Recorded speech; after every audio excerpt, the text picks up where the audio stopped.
Avocats sans frontières n'a pas aimé un passage de l'intervention du chef de l'État dans une émission de nos confrères de RFI et France 24. Le président de cette ONG accuse Alpha Condé de vouloir orienter le travail de la justice sur les violences meurtrières de Zérekoré.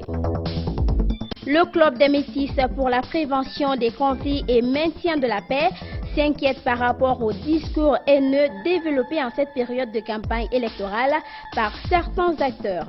En conférence de presse ce jeudi, l'ONG a fait des recommandations aux personnes occupant des positions dirigeantes, mais aussi à la presse. C'est tout pour le sommaire. Dans un instant, les détails. Mesdames et messieurs, bonsoir et bienvenue. La sortie d'Alpha Condé sur France 24 et RFI commence à faire réagir des défenseurs des droits de l'homme. Vous le savez, le chef de l'État semblait nier la responsabilité des forces de l'ordre dans les tueries enregistrées en mars dernier à Zérekoré. Pour lui, ce sont des rebelles venus notamment du Libéria voisin qui ont tiré sur des civils.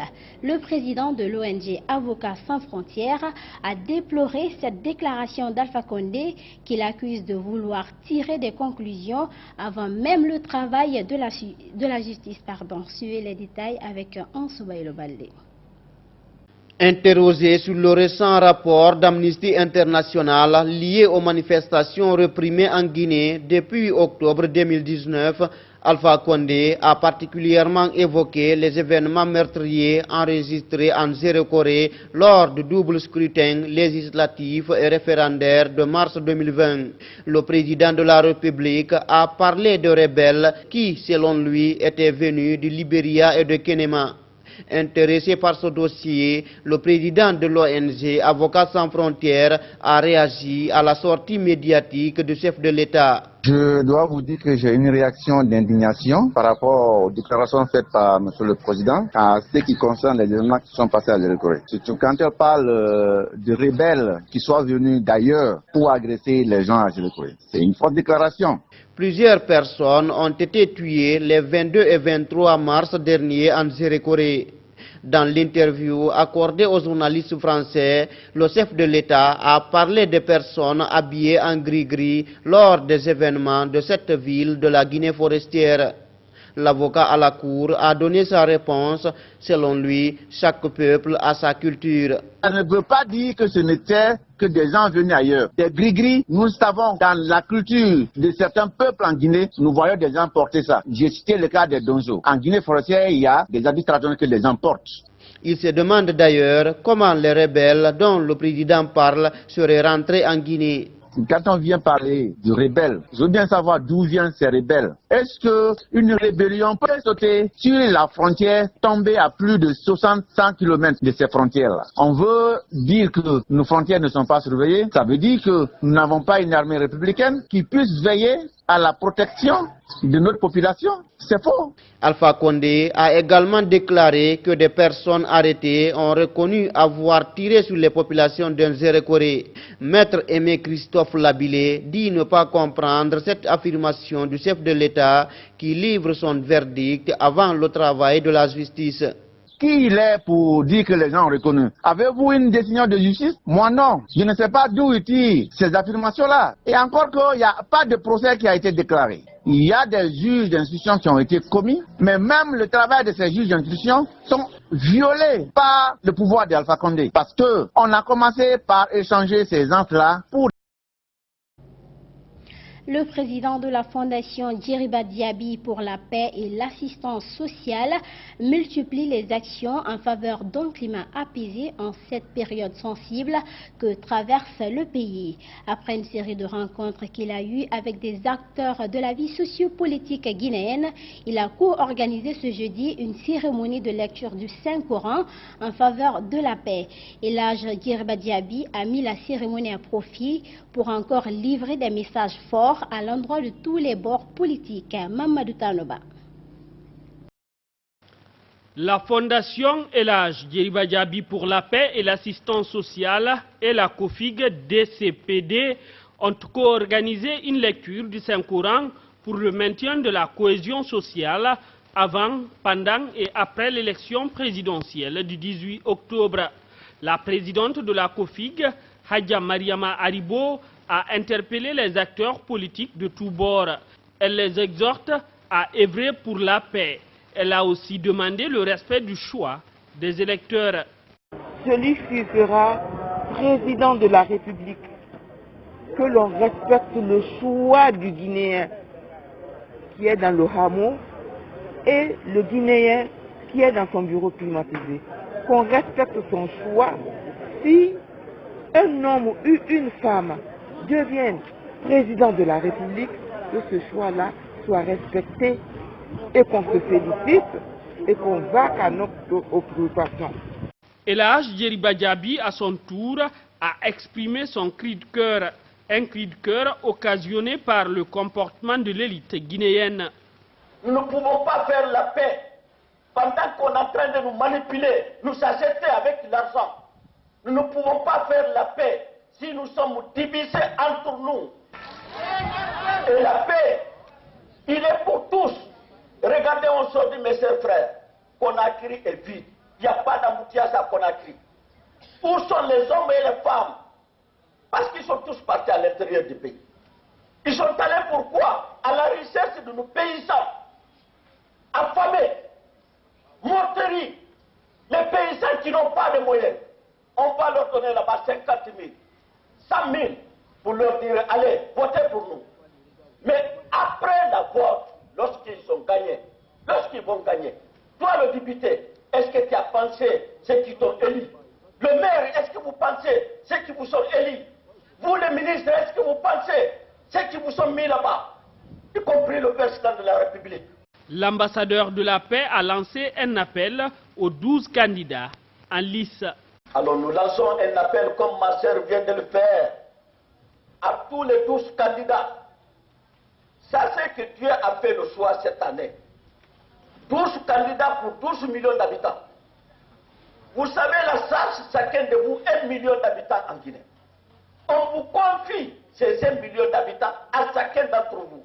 Nous voulons 0 mort, avant, pendant et après. Et cela n'est possible que si vous êtes là pour le peuple de Guinée.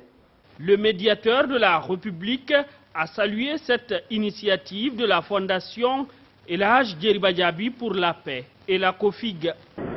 Chaque Guinéen doit souhaiter que les choses se passent dans la paix, la tranquillité et la quiétude. Je crois que cette rencontre a été dédiée à ça. En tant que médiateur, je ne peux pas déroger à cette invitation. Pourquoi je suis venu participer à la lecture. Et je voudrais prier que Dieu exauce tous ces vœux qui sont formulés ici, qu'il protège la Guinée et les Guinéens. Le Club des Métis pour la prévention des conflits et le maintien de la paix appelle à la responsabilité dans le discours politique et dans le traitement de ceux-ci par les médias. En conférence de presse ce jeudi, les responsables de cette ONG ont réitéré leur engagement à continuer d'œuvrer pour la cohésion sociale. Compte rendu, Sourikan Djabangouran.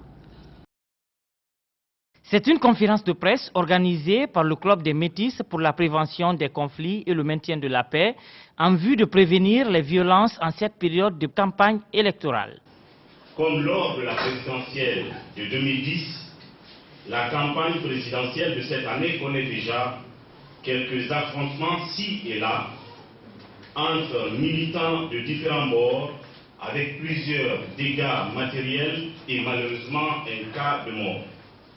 Cette situation est d'autant plus inquiétante que ce sont là des prémices de moments d'affrontement violents si l'on y prend garde à ce stade. Mamadou Diallo dénonce certains faits qui seraient à la base de ces violences. Si des militants à la base se plaisent aujourd'hui dans la divulgation des propos haineux et belliqueux, c'est clair qu'ils empruntent l'exemple sur leurs leaders qui ne s'empêchent pas pendant des moments de meeting politique pour haranguer leur foule de distiller des propos aux relents ethniques, communautaires, claniques et divisionnistes. Des discours tout simplement machiavéliques. Le président du Club des Métis interpelle. D'abord le président de la République, dans ce contexte de campagne politique, à pouvoir en tout temps et en tout lieu distinguer ses fonctions de chef de l'État, père de la nation et garant de la paix, de son statut de candidat. Appelle l'ensemble des candidats inscrits dans la course à la présidence de la République à éviter de tenir des discours de nature à braquer les communautés les unes contre les autres.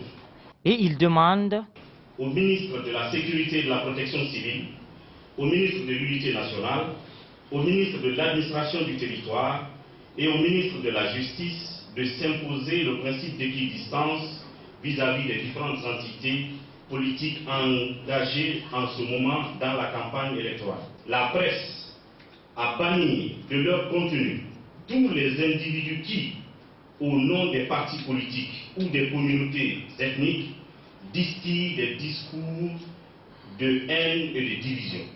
Présent en tant qu'invité à cette conférence de presse, le représentant du NDI a rappelé que les institutions internationales agissent dans le même sens avant d'annoncer l'adhésion du NDI à la lutte du Club des Métis.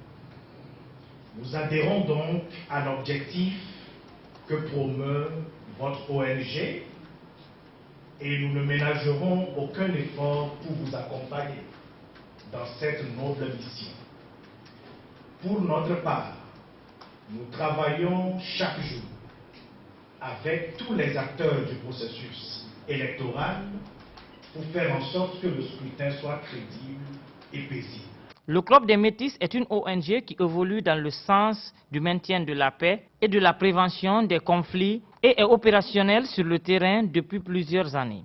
Il est composé de jeunes dont les parents ne sont soit pas du même ethnie ou de la même région.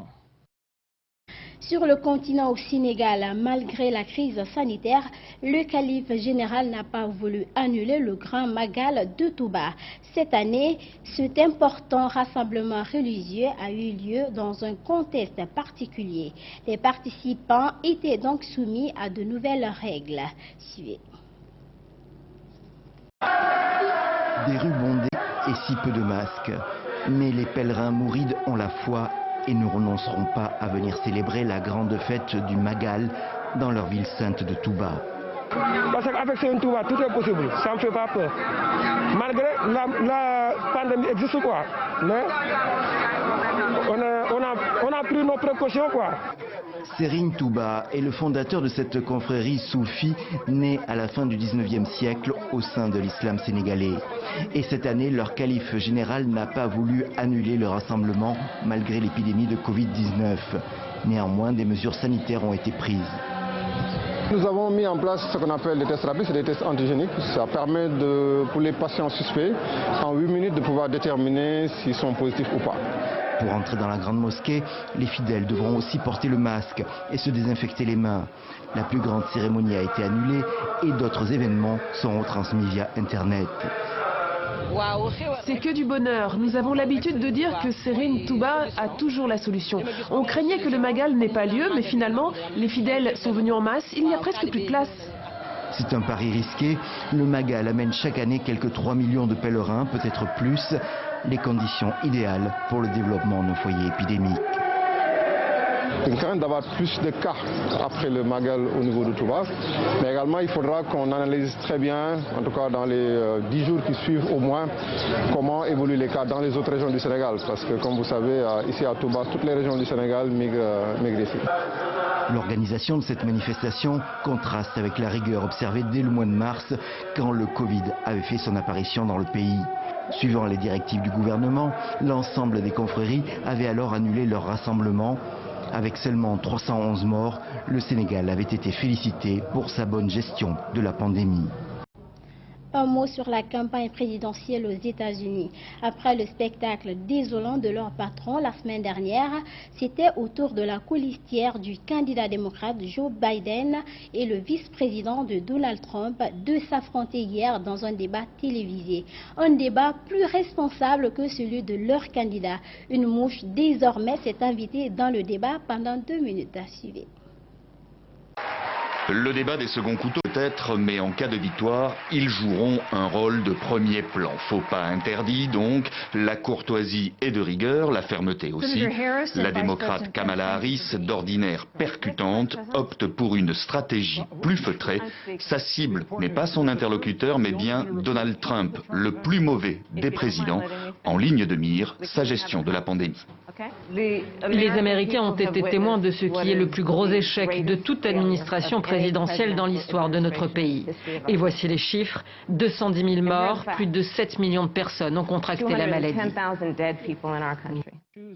Avec Joe Biden, ce serait pire, rétorque le vice-président. Sur l'ensemble des thèmes abordés, ce sont deux visions diamétralement opposées de l'Amérique qui s'affrontent. Assurance maladie, l'ingérence russe dans les élections, les questions internationales, ou bien encore le racisme et les violences policières.